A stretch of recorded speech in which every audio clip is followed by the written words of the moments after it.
The Avata 2 is an extremely popular FPV drone, and rightly so. It's a great little drone, but there are a lot of other FPV drones out there which fly a lot better than this, like this one right here.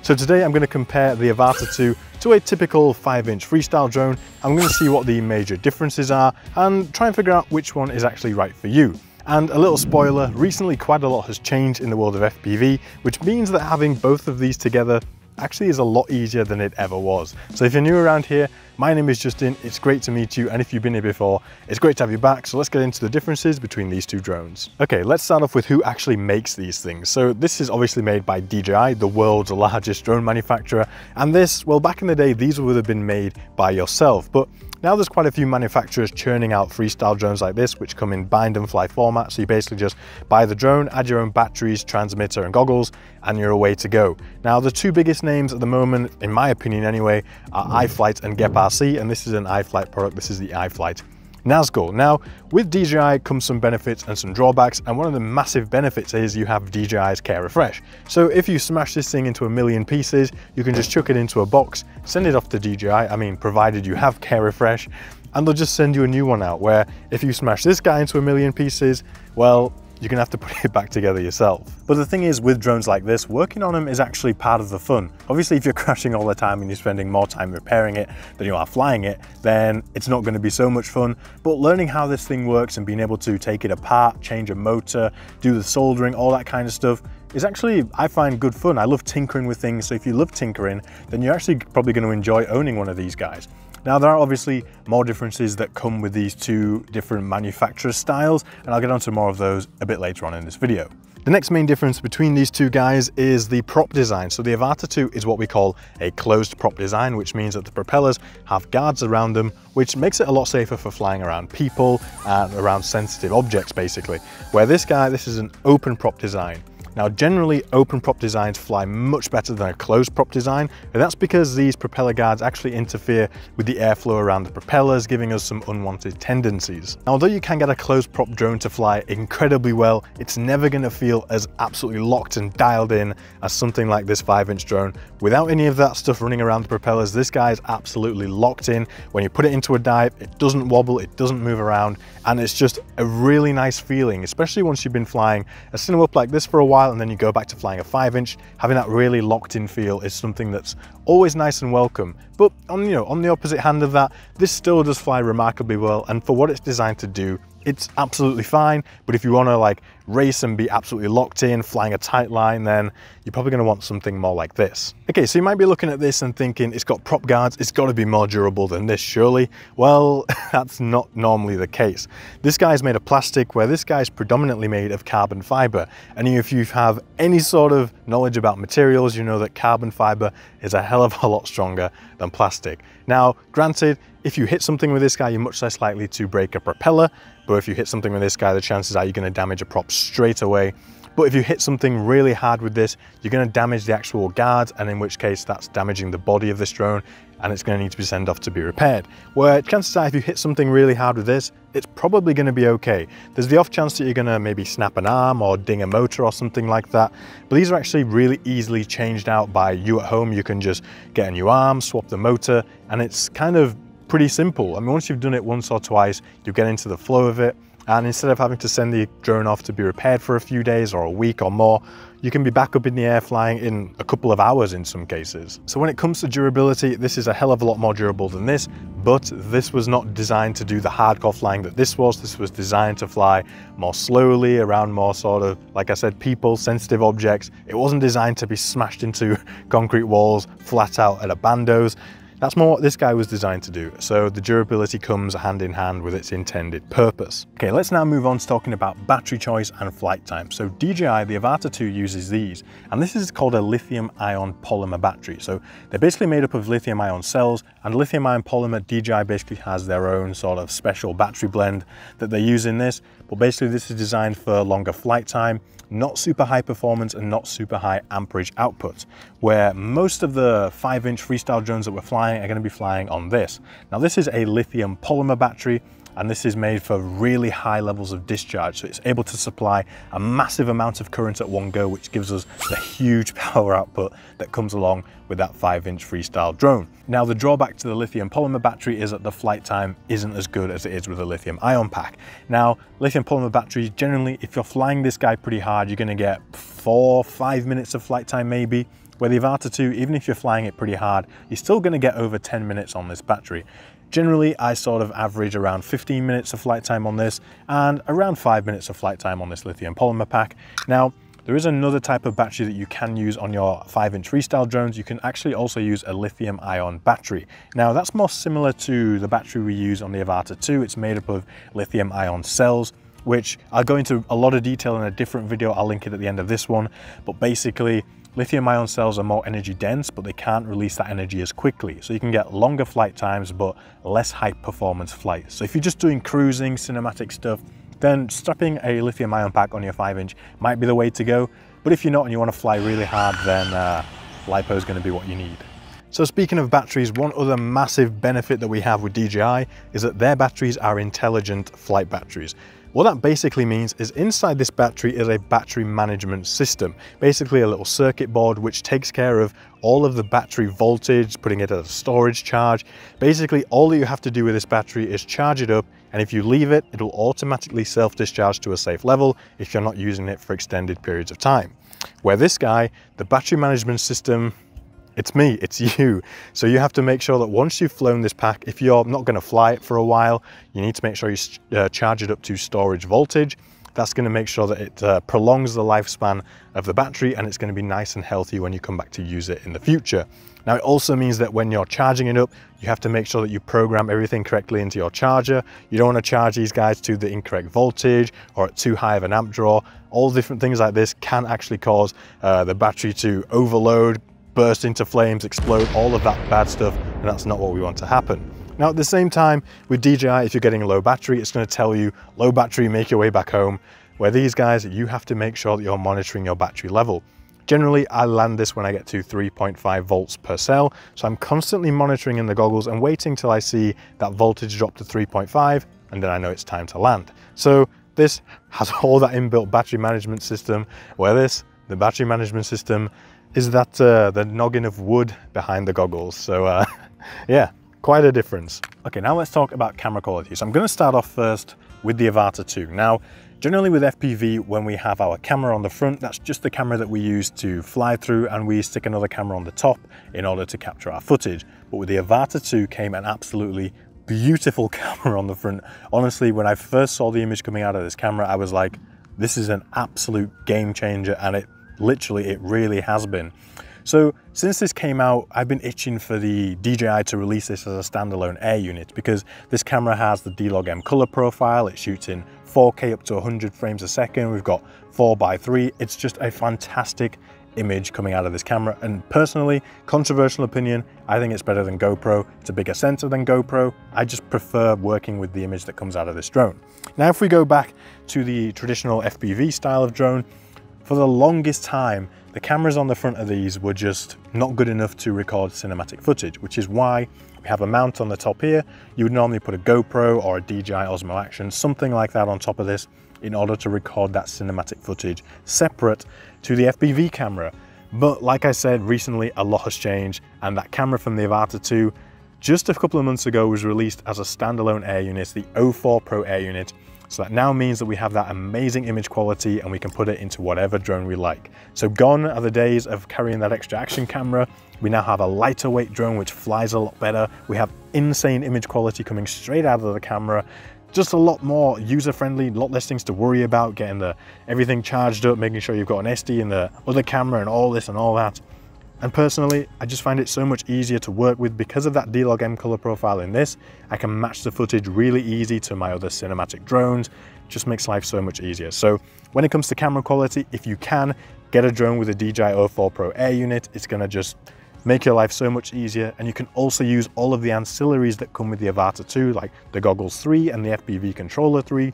you can connect all of those up to the 04 Pro Air units, meaning you don't need any extra stuff. But the Avata 2 does still have the upper hand in one area on the camera field, and that's the fact that you can adjust the camera angle as you're flying along. So you don't have to come back and land, manually change it and then take off again. I really hope this kind of system can come into a standalone unit in the future. Maybe it will, maybe it won't, but it's a definite big heads up and something that I didn't realize I would use or enjoy using as much as I have. So it would be nice to see that in a future air units from DJI. If you're enjoying this video so far, then you're also going to enjoy my free weekly newsletter where I give you the latest drone news, hot tips, and a little bit of a behind the scenes look into what's going on in my life. So you get to stay up to date with everything that's going on in the drone space, and you'll also get a sneak peek into what's coming up in the future when it comes to my videos and all stuff like that. It's completely free to sign up. I send it to you every single week, and there'll be a link in the description where you can sign up to that. Now, I'm also considering creating a cinematic FPV course. Now, I've had this in the works for a little while and everything is planned, but I'm just gauging to make sure there's going to be enough interest for me to actually go and produce this thing. So if you're interested in something like that, I'll also leave a link to where you can sign up to the wait list, and you can also fill out and answer a couple of questions that would help me out when it comes to the course. So that's now over with. Let's get back to the video. On the topic of DJI, now let's talk about some of the safety features and little features that just make this guy a lot easier to live with. Now, some of these features are starting to come onto the other 5-inch freestyle style of drones, but at the moment, DJI is by far the best at all of these features. So let's talk about it. The first one is going to be the pause function. Now, for a lot of beginners getting into FPV, they get confused on the sticks, and that's completely understandable. But the fact that DJI has a dedicated button on the RC FPV3 controller, you just press the pause button, no matter what this drone is doing, it will just level out and stop. So it's a really handy feature for all beginners. There is some sort of like a pre-release I've seen on Betaflight 4.6 with a very basic position hold kind of thing going on there. It's nowhere near as good as this is, but it's a little bit of an inkling that stuff like that is going to come in the future onto those freestyle drones. Now, the other thing that we have on DJI was obviously return to home, which works really well. We do also have GPS rescue on the freestyle drones. Now, that actually works more than good enough for what you need it to do. In my instance and in my testing, all that I need it to do is basically get the drone somewhere where I can recover signal, and then I'll just fly it back manually. I literally never let the drone, even these guys, do a full return to home, come all the way back, because first thing, I just hate the beeping that goes on the controller, the beep, beep, beep, beep, the whole time it's coming home. But yeah, I generally just take over control and fly them back manually anyway. Now, one feature that DJI definitely wins out on is Find My Drone. So if you've crashed your drone somewhere, no idea where it is, you just plug your goggles into your phone with the Fly app on it, and then you can fire up the Find My Drone feature and literally just find your drone wherever it's gone down. If it's still connected, it will show you a live position. If it's not still connected, it will show you the last recorded GPS position of the drone. Now, we don't really have stuff like that. For this, you can get a GPS sort of coordinates displayed on your goggles, and you can use that to help you find where you've gone down, but it's nowhere near as sophisticated as Find My Drone with DJI. I've only just realized I've got all the way into this video and I still have this bloody wrist brace on. I had a motorbike accident about a month and a half ago and my wrist is still a bit, it's not great, but we'll carry on. So the next thing I'm going to talk about is going to be performance and flight characteristics. So the Avata 2, like I've mentioned, is a cine-up design. It's designed to sort of cruise around, tootle around, get some nice shots in and around sensitive subjects. But it can also do a lot of things I didn't expect it to be able to do. It is really quite good at doing mountain dives and ripping through gaps, and it'll even do a little bit of freestyle. Granted, it's not what it's designed to do, and if you push it hard enough, it does get wildly out of shape. But flight performance wise, this actually really surprised me. I'm really happy with how it flies. It is by far the drone that I flew the most last year, which is saying something, but that's also partly down to just how easy it is to live with. But if you want all out performance, nothing really comes close to this guy. Every single time I fly this, I have a massive smile on my face. The performance, the power, the agility, everything that comes with a 5-inch is just, you'd be hard pressed to find someone going from this to this who is not gonna absolutely love it. Now, if you've come from flying Mavic drones and you've gone to this, you think, oh my God, this thing absolutely rips. But then when you go from this to this, you'll realize just how much these guys actually do rip. These are seriously high performance machines, and in the right hands, they can do some seriously impressive stuff. So when it comes to flight performance, this is good, but this, oof, chef's kiss. Okay, the next thing I want to talk about is tunability. Now, this is where DJI starts to lose out in the battle, because This guy comes tuned out of the factory and we have no control over adjusting that tune, adjusting the PID tune, anything like that. The only thing we can adjust in this is basically your rates. Now, that's all well and good when the drone flies well, but when it has some characteristics that you would like to be able to tune out, you're not going to be able to do that on this guy. And this guy does tend to wobble around a little bit. I've just got used to it. That's just the way it flies. We can't change it. So you just have to take it as it comes. Where this guy, you have full control over the entire tuning process of this drone. You can adjust all the PID settings, your D-gain, all that crap. I haven't really got into tuning too much, but I know that these are way more tunable. And if there's any nasty flight characteristics that you want to iron out, it's much easier to do that on a drone like this than it is on the Avata 2. So when it comes to tunability, this wins by a country mile. But as long as this comes out the factory flying okay, tunability is not really something that we need to worry about. So yeah, I need to worry about the fly that tried to get in my ear. All of the clips that you've seen in this video have been color graded using my cinematic LUTs. Now, if you want a really quick and easy way to take your raw D-Log M footage into beautiful cinematic full color footage, then my LUTs are going to do exactly that for you. I have my color correction LUT, my D-Log M LUT, and then my premium cinematic LUT collection. I'll leave all of those linked in the video description so you can go and check them out. Okay, the next thing I want to talk about is ease of use. Now, when it comes to ease of use, it doesn't really come much easier than the Avata 2. Everything in one bag, you literally sling it on, head out, fly, come back, you just charge your batteries using a USB-C charger, and the rest is literally so easy. Everything charges with the same cable. It doesn't get much easier to live with than that. Now, when it comes to ease of use with the other stuff, obviously it depends on how you have it set up. Now, you can use the same system as the Avata 2, so the Goggles 3 and the FPV Remote Controller 3. And in that case, all you have to do is you take the Avata 2 with you and then you add your other drone and a few batteries, and it's pretty simple. But a lot of the times when we've been flying these drones in the past, we've had a separate video link to control link. So what that basically means is that our goggles receive signal from the camera and our controller sends signal to the drone's flight controller to manipulate how it flies.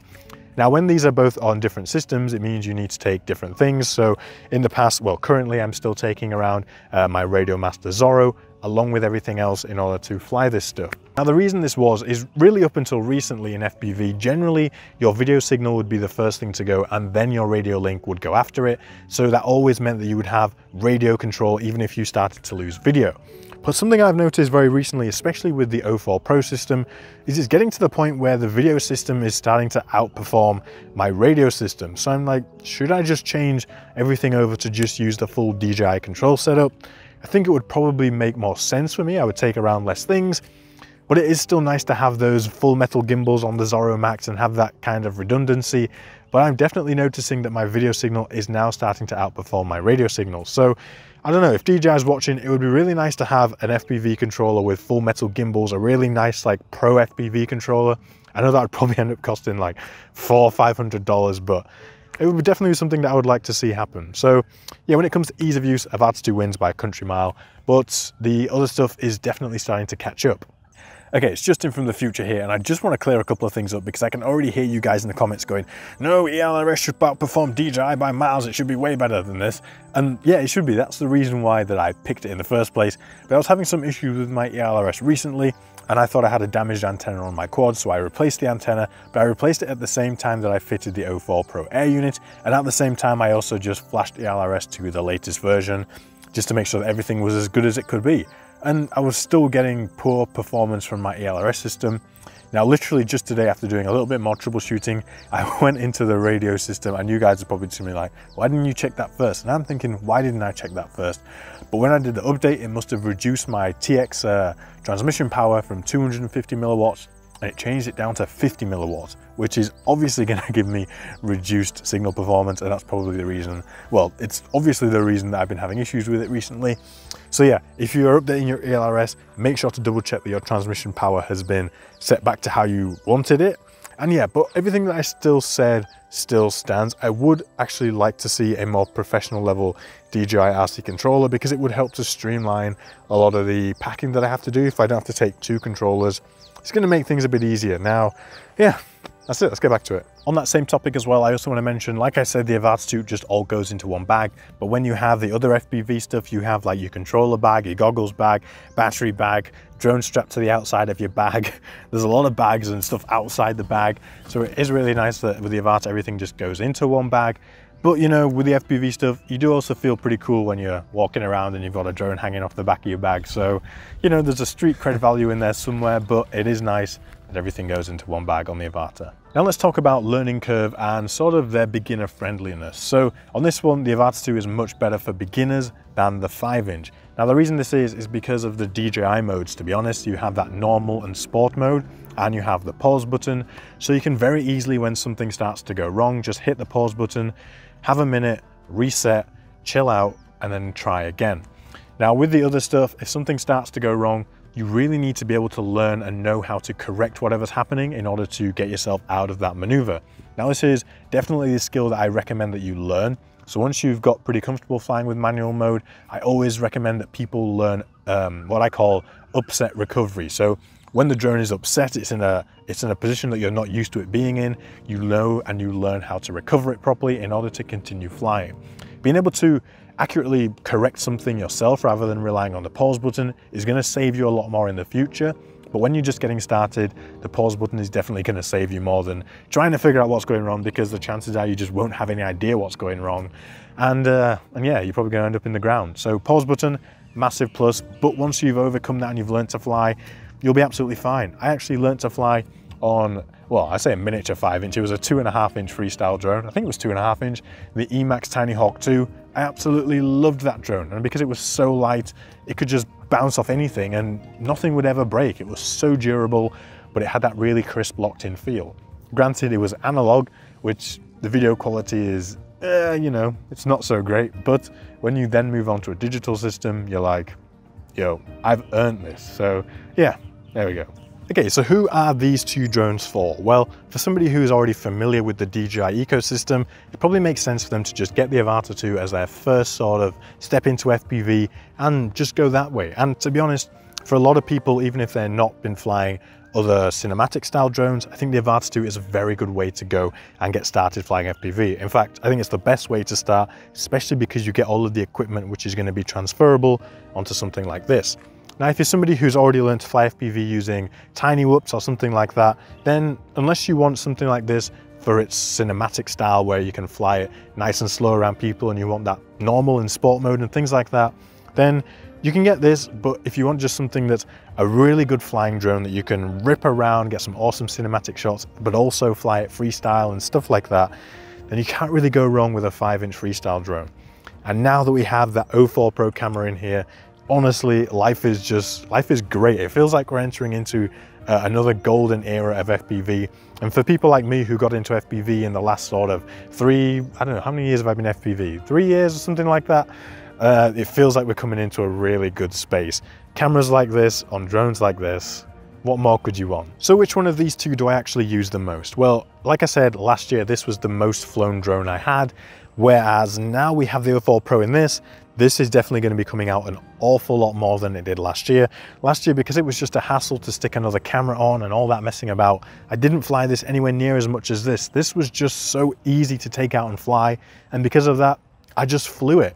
But now, this is going to be coming out. This has already been flying so much more since the 04 Pro came out, and it's going to be flying a hell of a lot more throughout the year. So those are the main differences between the Avata 2 and a typical 5-inch freestyle drone. Like I said, I am super excited about this year in FPV. It's going to be a great time. I really hope you enjoyed this video. If you did, go and check out this video right here. And if that one doesn't speak to you, then this video right here where I said about lithium polymer versus lithium ion, go and check that one out instead. Thank you so much for watching. Have an amazing day, and I will see you in the next one.